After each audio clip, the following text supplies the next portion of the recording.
Hello everyone, welcome to the commerce achiever platform. इस video के through हम cost accounting में एक नया टॉपिक स्टार्ट करेंगे, प्रोसेस कॉस्ट। ठीक है। तो पहले हम एक दो वीडियोस में ब्रीफली एक थ्योरी का आइडिया लेंगे, फिर हम न्यूमेरिकल इंडिविजुअली डिटेल में न्यूमेरिकल को प्रैक्टिस करेंगे। प्रोसेस कॉस्टिंग के नाम से खुद क्लियर हो रहा है कि जब कोई भी प्रोडक्ट जो है नंबर ऑफ स्टेजेस से जा रहा है, नंबर ऑफ प्रोसेस से जा रहा है, उसका कॉस्ट निकालना। फॉर एग्जांपल, अब सपोज कोई शर्ट का मैन्युफैक्चरर है, तो जो वो क्लोथ यानी थान लेता है कपड़ों के, अच्छा बल्क ऑफ क्लोथ्स, उसको वो पहले प्रोसेस में डालता है ताकि वो वॉश्ड हो, ब्लीच्ड की नीड हो तो ब्लीच्ड हो, और एक प्रॉपर वे में आयरन हो जाए।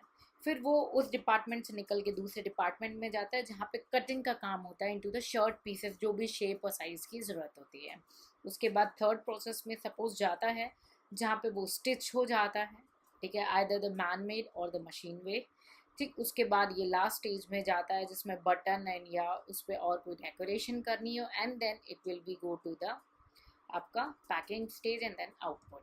ठीक है, तो प्रोसेस कॉस्टिंग क्या हुई कि हर वो प्रोसेस पे, ठीक है, हर उस प्रोसेस पे आप प्रोडक्ट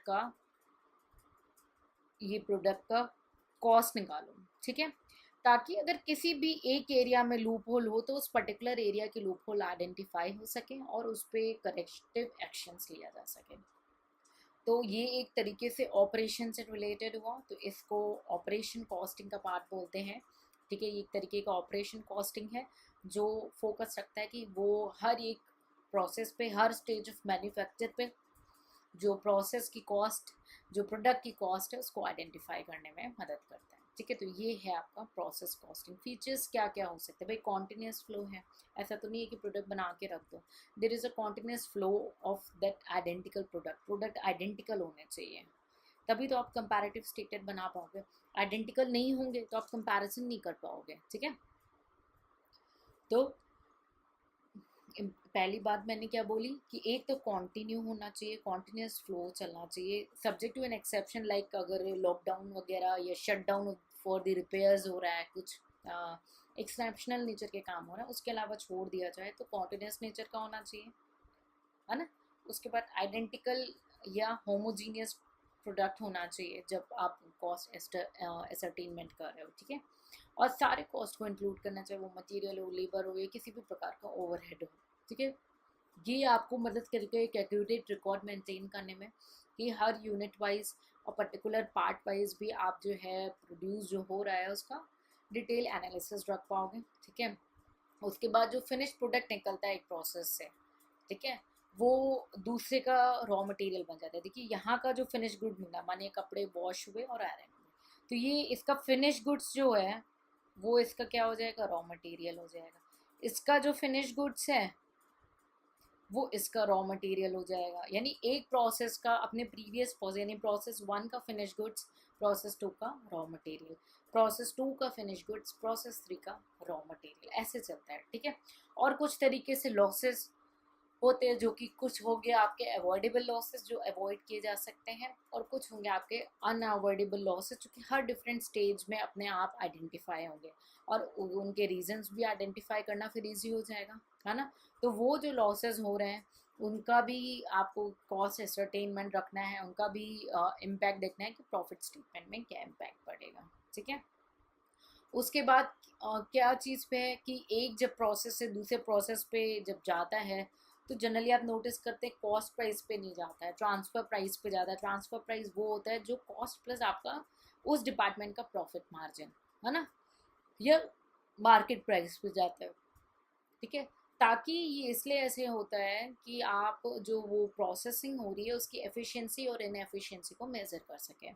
जो लॉस है उसको एक्चुअली में कैलकुलेट कर सकें। भाई मार्केट से कंपेयर नहीं करेंगे। सपोज करो कि आपने, एक मिनट,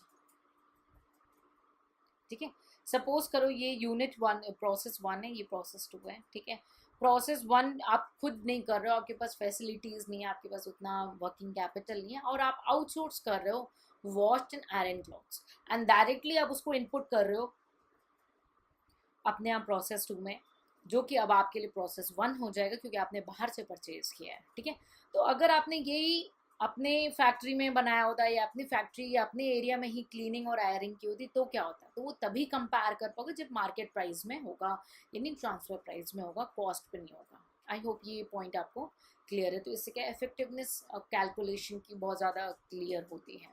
ठीक है, आउटपुट जो है यूनिफॉर्म होना चाहिए, ठीक है, और आइडेंटिकल होना चाहिए। ठीक, और कौन सी बात हो, ठीक है, ये तो आइडेंटिफाई करना इजी नहीं है कि आपने कौन से इनपुट, कौन सा लॉट ऑफ द इनपुट डाला है। फॉर एग्जांपल आपको मैगी मैगी का केस याद होगा कि एक बैच में प्रॉब्लम आ गई थी मैगी के, तो इसीलिए पूरी कंपनी को शट डाउन नहीं किया। देखो वेरियस अदर फैक्टर्स होते हैं, बट उस बैच का इशू था। तो आपको क्या चीज़ किस बैच के इनपुट से किस बैच के आउटपुट पे इम्पैक्ट पड़ा वो नहीं पता पड़ पाता। लाइक शुगर इंडस्ट्री है, तो आपको नहीं पता ना कौन से लॉट ऑफ शुगर केन से या शुगर बैग से जो है प्रॉब्लम आ रही है शुगर बैग्स में। आपने शुगर केन्स डाले, आपके पास शुगर बन रही है, आपके पास आउटपुट में शुगर आ गई है, ठीक है। तो आपको ये नहीं पता कि कौन सा ऐसा बंच था, कौन सा ऐसा बंडल था शुगर केन का जिसने शुगर को जो है सपोज करो ख़राब कर दिया या इम्पैक्ट कर दिया। आप आइडेंटिफाई कर पाओगे क्या? नहीं, इट्स इम्पॉसिबल, ठीक है। सो ये है प्रोसेस कॉस्टिंग। किस किस एरिया में एप्लीकेबल हो सकता है प्रोसेस कॉस्टिंग? केमिकल वर्क में, पेपर मिल्स वगैरह में, जैसे पेपर बनते हैं, प्रोसेसिंग टी से बनते हैं ना, बिस्किट बन रहे हैं, ऑयल रिफाइनिंग है, फूड इंडस्ट्रीज़ है, मिल्क इंडस्ट्रीज़ है, ऐसे काफ़ी एरियाज़ में जो है आपकी प्रोसेस कॉस्टिंग आपकी एप्लीकेबल हो सकती है। एडवांटेज क्या हो सकते हैं भाई? एक्सपेंस का प्रॉपर एलोकेट होता है हर स्टेज पे, उसको ईजिली आइडेंटिफाई होता है। प्रोडक्ट होमोजीनियस है तो एवरेज कॉस्ट निकालना ईजी होगा, ठीक है। एफिशिएंसी हर प्रोसेस की चेक करना ईजी होगा। सिंपल मैथड है, लेस एक्सपेंसिव है ना। और हर शॉर्ट इंटरवल पे आप अपने बजट को चेक कर सकते हो, ठीक है।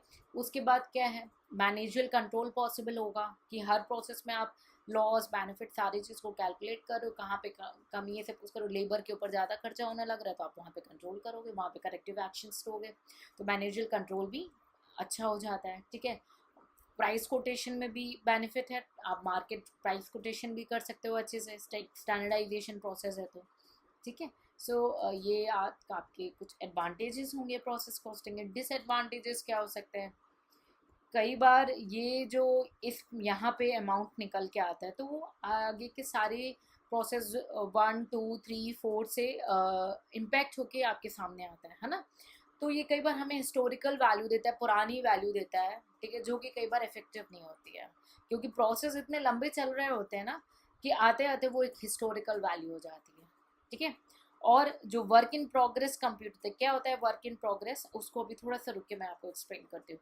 तो वर्क इन प्रोग्रेस एक टर्म है जो कि, चलिए बता देती हूँ तभी समझ पाओगे अच्छे से। वर्क इन प्रोग्रेस मीन्स नाम से क्लियर हो रहा है, जो मटेरियल पूरी तरीके से अभी नहीं बने उनका काम अभी प्रोसेसिंग में, उसमें अभी कुछ चीज़ें बाकी हैं, that is work in progress material, ठीक है।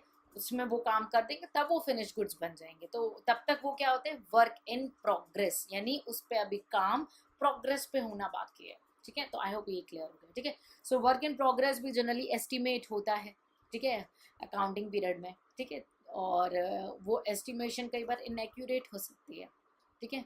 कई बार क्या है, सेम प्रोसेस है, ठीक है, बट डिफरेंट प्रोडक्ट अराइज हो रहे हैं, ठीक है, तो फिर कॉस्ट एलोकेशन में डिफ़िकल्टीज होगी, ठीक है।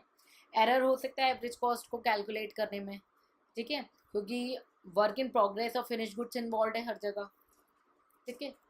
और more than one type of product के लिए डिफ़िकल्ट है, ठीक है, वहाँ पे कॉस्ट का जो डिवीजन है बहुत डिफ़िकल्ट हो जाता है, वहाँ पे एवरेज कॉस्ट का भी कैलकुलेशन जो है काफ़ी डिफ़िकल्ट हो जाता है। सो आई होप आपको ये क्लियर हो रहा है जो मैं आपको एक्सप्लेन कर रही थी कि ब्रीफ थ्योरीज हैं जिसको अंडरस्टैंड करेंगे, ठीक है। तो अगर इनके कुछ प्रिंसिपल्स यानी जो पहले के रूल्स चलते आ रहे हैं तो क्या हो सकते हैं भाई? प्रोडक्ट की एक्टिविटी को प्रोसेस वाइज डिवाइड करो, ठीक। फिर जो कॉस्ट है सब चीज़ के, मटेरियल, लेबर, ओवरहेड, वो भी ईच प्रोसेस वाइज डिवाइड करो, ठीक। फिर एडिक्वेट रिकॉर्ड्स मेंटेन करो इनपुट का और आउटपुट का और स्क्रैप का पूरे पीरियड में, हर प्रोसेस वाइज, है ना। फिर फिनिश गुड्स कितना निकल रहा है उसको टोटल कॉस्ट से कैलकुलेट करो, स्क्रैप है तो उसका सेल निकालो, ठीक है। एबनॉर्मल गेन है तो उसको प्रोसेस अकाउंट में लेके जाओ, नॉर्मल लॉस है तो उसको भी प्रोसेस अकाउंट में स्क्रैप वैल्यू पे लेके जाओ, और एबनॉर्मल लॉस है तो कॉस्ट पे लेके जाओ, है ना। तो ये इनके कुछ पुराने प्रिंसिपल्स हैं, ठीक है। सो इस वीडियो के थ्रू मेरे को आपको बस इतना ही एक्सप्लेन करना था, एक बेसिक टर्म प्रोसेस कॉस्टिंग है क्या। तो इतना कुछ समझाने के बाद आई थिंक आपको कॉन्सेप्ट क्लियर हो गया होगा कि है क्या प्रोसेस कॉस्टिंग। देखिए एग्जाम हॉल में रट के नहीं जाना है। I want you to start using your skill, because देखिए अगर घोड़े को चना खिलाते हैं और उसको बोलते हैं भाग, वो भाग रहा है, उसको नहीं पता विच डायरेक्शन, ठीक है। लेकिन अगर उसको बोलेंगे चना खाने के बाद अपना स्किल यूज करो, तो हो सकता है वो शॉर्टेस्ट रूट फाइंड कर ले और अपने लिए अपनी कैपेसिटी के हिसाब से क्वालिटेटिव नॉलेज, है ना। तो आपके अंदर भी जो क्वालिटी है, जो स्किल है, देखिए आप ये सोचेंगे मैंने तो कभी नहीं किया यार, ग्रेजुएशन तक तो नहीं किया, तो अभी कैसे। अब भाई उन्होंने नहीं निकाला, but I want to help you, I want you जो पास में मिस्टेक्स हुई है वो करेक्ट हो। Why in India the education system is, result show the 80% educated, but creativity को दबाते जा रहे हैं। और मुझे उसको आपको मदद करनी है कि आप उसको फिर से वापस लाओ। जो पहले हो चुका it's okay, that's over, but better to work now, now is the best time to work on it. तो क्रिएटिविटी यूज करेंगे, रटना नहीं है, समझना है, प्रॉब्लम है समझने में, पूछो, मैं बैठी हूँ, just ask, but use your skill, ठीक। तो मैंने आपको समझा दिया प्रोसेस में। तो होमवर्क के लिए एक बहुत अच्छा सा एग्जांपल मुझे दे देना कि आप क्या समझे प्रोसेस कॉस्टिंग में, जो आपकी लाइफ से या आपकी लाइफ के इर्द गिर्द से रिलेटेड हो, ठीक है। उसको एक्सप्लेन करने की कोशिश करना, और ये जो एग्जाम्पल आप मुझे सेंड करोगे वो ऑडियो में सेंड करोगे, ठीक है। I want to help you to create your own skill, ताकि लाइफ में कभी भी डिफिकल्टी आए तो अपनी स्किल के बेसिस में आप उससे निकलो, और वो स्किल को लाना बहुत ज़्यादा इंपॉर्टेंट है। और आप सब में, हर स्टूडेंट में, मैंने इतने स्टूडेंट पे रिसर्च किया है गवर्नमेंट ऑफ इंडिया के साथ, और इतने स्टूडेंट पे मैंने काम किया है कि मुझे पता है हर स्टूडेंट में क्वालिटीज़ हैं, किसी में कुछ है किसी और में कुछ है, बट उनको आइडेंटिफाई करके उसको निकालना वो जो स्टूडेंट और प्लस जो सामने बैठा है उनकी रिस्पॉन्सिबिलिटी हो जाती है, ठीक है। तो हम मिलके काम करेंगे, अगर कोई डाउट होगा तो पूछेंगे, ठीक है। तो मैं अब स्क्रीन शेयर करूँगी इन स्टूडेंट्स के लिए जिनके पास बुक के इश्यूज़ हैं। सो क्विक स्क्रीन शेयर करूँगी, बट आप वीडियो पॉज करके उसको एक बार जो मैंने आपको वर्ड्स में बोला है आप उसको रीड करके ब्रेन में सेट करो, इसलिए आपके सामने स्क्रीन है, please watch the screen. Is the meaning and the features of the process costing.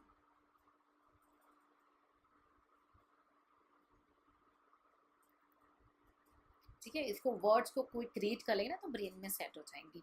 Brain में मीनिंग तो सेट है ही, अब वर्ड के साथ मीनिंग सेट हो गए, ठीक है। फीचर्स कंटिन्यू है।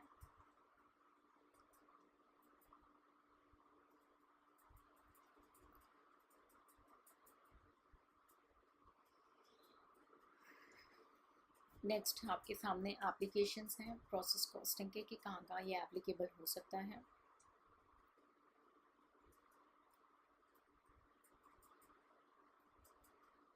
एडवांटेजेस हमने डिस्कस किए कि क्या एडवांटेजेस हो सकते हैं प्रोसेस कॉस्टिंग के।